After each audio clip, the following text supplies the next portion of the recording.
le soleil implacable d'une capitale ouest-africaine.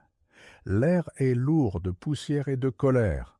Au milieu d'une foule frénétique, une main arrache un drapeau tricolore. Le tissu s'embrase. Les flammes dévorent l'étoffe. Les visages sont tordus par la rage, les slogans scandés dans un vacarme assourdissant. Derrière ce chaos impassible s'élève la façade de verre d'une banque, symbole froid et muet d'une domination invisible. C'est le point de bascule, le rugissement d'un continent qui ne veut plus mourir à petit feu. On vous a dit que l'indépendance était une libération.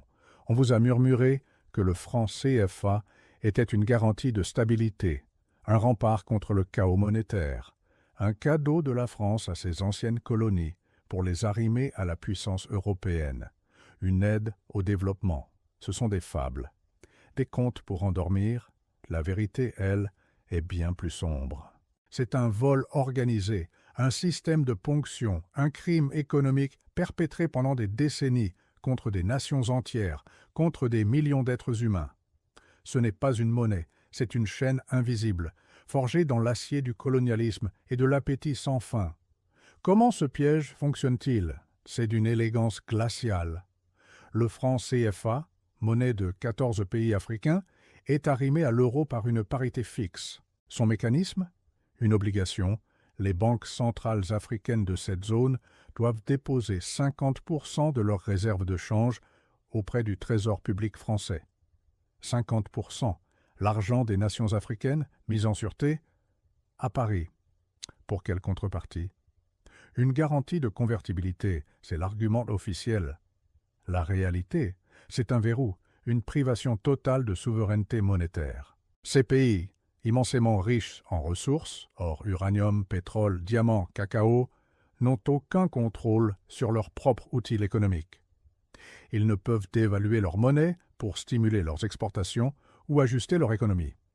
Ils ne peuvent pas imprimer de l'argent pour financer leurs infrastructures ou leurs projets sociaux, sans aval, une puissance étrangère. Leurs réserves, c'est-à-dire l'argent qu'ils gagnent en vendant leurs matières premières au monde, dorment au chaud à Paris, souvent rémunérés à des taux insignifiants. Pendant ce temps, les entreprises françaises, souvent les mêmes qui gèrent l'extraction des ressources sur place, jouissent d'un accès privilégié à ces marchés, d'une convertibilité garantie et d'une concurrence locale étouffée. Ce n'est pas de la coopération, c'est de la prédation institutionnalisée. Le piège se referme. Lentement, implacablement, la monnaie forte du franc CFA, arrimée à l'euro, rend les produits locaux non compétitifs sur les marchés internationaux hors zone euro. L'importation, elle, devient facile et bon marché, inondant les marchés africains de produits manufacturés étrangers. Cela détruit l'industrie locale. Cela empêche l'émergence d'une classe entrepreneuriale forte. Les richesses du sol et du sous-sol s'écoulent vers l'extérieur, tandis que les bénéfices restent en Occident. Les gouvernements africains se retrouvent contraints d'emprunter, souvent auprès de banques européennes ou d'institutions internationales, s'endettant ainsi dans une monnaie qu'ils ne contrôlent pas. La stabilité vendue par Paris n'est qu'un voile, un mirage. Derrière se cache l'immobilisme, la stagnation et une pauvreté structurelle qui frappe des générations entières. L'histoire, mes amis, est une boucle sanglante. Elle ne se répète jamais à l'identique, mais elle rime inlassablement. Le franc CFA n'est pas une invention nouvelle. Son principe, celui de l'instrument monétaire comme outil de domination, est aussi ancien que les empires eux-mêmes. En 1945, après la Seconde Guerre mondiale, la France affaiblie crée le franc des colonies françaises d'Afrique. L'objectif? Maintenir son emprise économique sur ses possessions africaines. Après les indépendances nominales des années 1960, des accords de coopération sont signés, perpétuant, sous une autre forme, ce même assujettissement monétaire. Pensez à l'Empire romain. Il imposait sa monnaie, le denier, et ponctionnait les richesses des provinces conquises. Le grain de l'Égypte nourrissait Rome, pas les Égyptiens. L'or de la Dacie finançait les légions, pas le développement local. Ceux qui refusaient le système qui osait battre leur propre monnaie ou réclamer leur dû était écrasé, leur révolte noyée dans le sang. Le même mécanisme, à une échelle différente, fut utilisé par l'Empire britannique en Inde, où la roupie était une extension de la puissance de Londres, garantissant l'accès aux ressources et aux marchés. Certains leaders africains ont osé briser les chaînes. En 1958, la Guinée de Sékou Touré choisit le nom à la communauté française et se dote de sa propre monnaie. Le prix fut terrible. Déstabilisation économique, tentative de coup d'État, soutenue par l'extérieur, isolement. En 1962, le Mali de Modibo Keïta fit de même. Le résultat fut une dévaluation forcée, une réintégration difficile dans le giron français. Ces expériences douloureuses ont gravé dans les esprits une vérité cruelle. Sortir du système N n'était pas une option facile. L'histoire récente nous rappelle la République de Weimar en 1923, où l'hyperinflation, causée par des décisions politiques et monétaires désastreuses, détruisit l'épargne d'une nation entière, créant un terreau fertile pour l'extrémisme, où les assignats français, après la Révolution, monnaie fiduciaire émise sans contrepartie réelle, dont la dépréciation ruina des milliers de citoyens. Le contrôle de la monnaie, dans ces cas, est devenu un outil de pouvoir, de destruction ou d'assujettissement économique.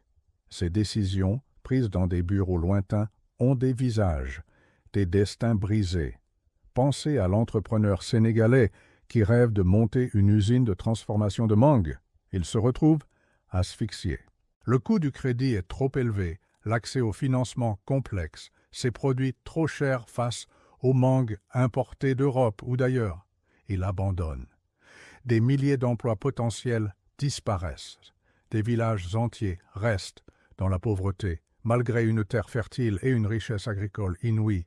Des pères de famille, incapables de nourrir leurs enfants, tentent la périlleuse traversée du désert, puis de la mer vers l'Europe, cette même Europe dont les politiques économiques ont, en partie, provoqué leur misère. La famine, la maladie, l'absence d'infrastructures, la corruption endémique, tout cela est lié intimement à cette absence de souveraineté économique. La richesse est là.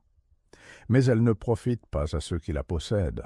Elle finance l'extérieur, elle engraisse des multinationales et des systèmes bancaires lointains. Regardez l'abîme. D'un côté, les richesses inouïes du continent africain, des minerais critiques pour la transition énergétique mondiale, des terres agricoles fertiles, une jeunesse dynamique.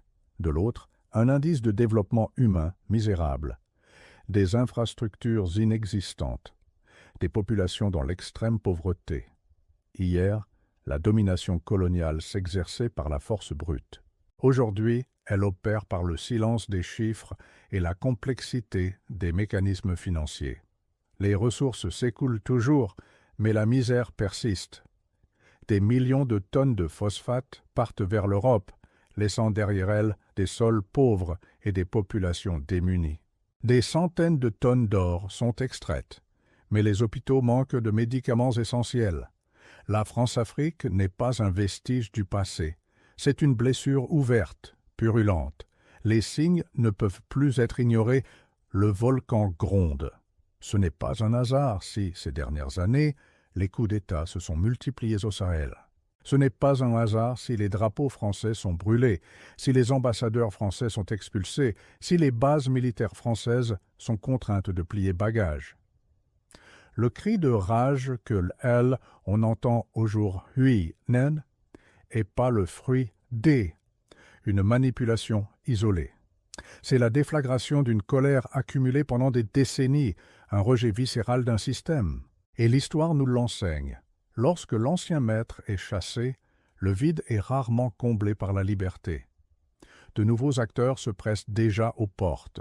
La Russie, la Chine, avec leurs propres intérêts, leurs propres outils de prédation. Le système de la France-Afrique est à l'agonie.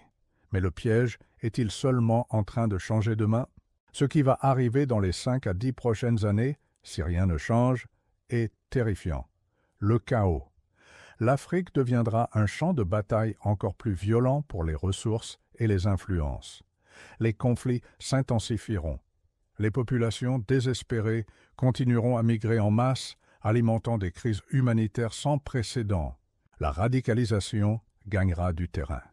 L'instabilité régionale déborderait inévitablement sur l'Europe, transformant la Méditerranée en un détroit de misère et de conflits. Le démantèlement d'un empire, même invisible, est toujours une période de tumulte, de violence. Pour les nations africaines, l'urgence est la souveraineté, la vraie, une souveraineté monétaire, économique, politique. Cela passe par la création de monnaies locales viables, par une diversification économique audacieuse, par l'investissement massif dans l'éducation et l'industrialisation locale, par une coopération intra-africaine forte, unissant leurs forces pour négocier avec le reste du monde. Pour le citoyen ordinaire, où qu'il soit, le message est clair. Ces mécanismes de prédation existent partout sous des formes différentes, que ils agissent du franc CFA ou de l'exlique inflation orchestrée par les banques centrales occidentales. La vigilance est votre meilleure arme. Ne vous laissez pas endormir par le discours officiel. Diversifiez vos actifs. L'or physique n'est pas une relique, c'est une monnaie éternelle et indépendante. Les terres agricoles, qui produisent de la nourriture, sont une ressource vitale. Les compétences que vous développez, celles qui ne peuvent être délocalisées ou automatisées, sont une forme de capital inaliénable. Ne mettez pas tous vos œufs dans le même panier, surtout si ce panier est contrôlé par une entité qui ne sert pas vos intérêts. L'histoire ne se répète jamais à l'identique, mais elle rime. La chute d'un empire financier, même invisible, est toujours un avertissement. Un signal que les mécanismes de contrôle et de spoliation sont à l'œuvre, que la caste des élites, qu'elles soient politiques ou financières, continue de jouer avec le destin des peuples. Le crime est là, il est visible. Mais êtes-vous prêt à le voir, à comprendre ces rimes pour ne pas en devenir la prochaine victime? Pour démystifier ces vérités tues, ces mécanismes occultes, pour comprendre ce qui se joue vraiment dans les coulisses du pouvoir, abonnez-vous.